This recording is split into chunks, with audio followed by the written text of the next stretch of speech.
আজ সর্বপ্রথম চায়ের পরে পায়েসের প্রিপারেশান করেছি।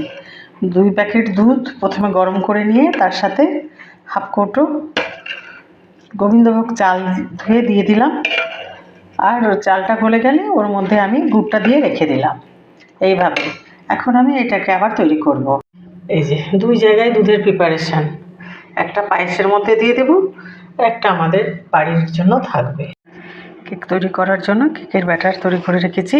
অনেকবার অনেক প্রসেসে আমি কেক তৈরি দেখিয়েছি বন্ধুরা, এবার দেখাতে পারবো না, শুধু কেকের ব্যাটারটা দেখালাম, আর কেকটা তৈরি হয়ে গেলে ওটা দেখিয়ে দেবো। এই যে সিজনে এই প্রথম খেজুরের গুড়ের পায়েস তৈরি করছি। আজ আমার মেয়ের জন্মদিন, কারণ আমার মেয়ের জন্মদিন সেদিন থেকেই আমি খেজুরের গুড় উদ্বোধন করি, সেদিন থেকে আমি পায়েস তৈরি করা শুরু করি, তার আগে আমি খাই না। আজ আমি তৈরি করে ফেললাম, আপনাদের সাথে শেয়ারও করলাম।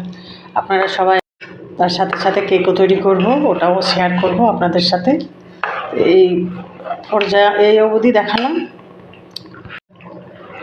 কেক আমি বিকেলে শেয়ার করব বন্ধুরা, এখন আর আমি শেয়ার করতে পারবো না। পায়েসটা রান্না হয়ে গেছে।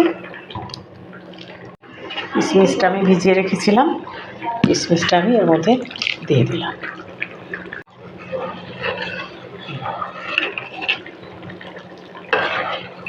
দারুণ সুন্দর পায়েস হয়েছে।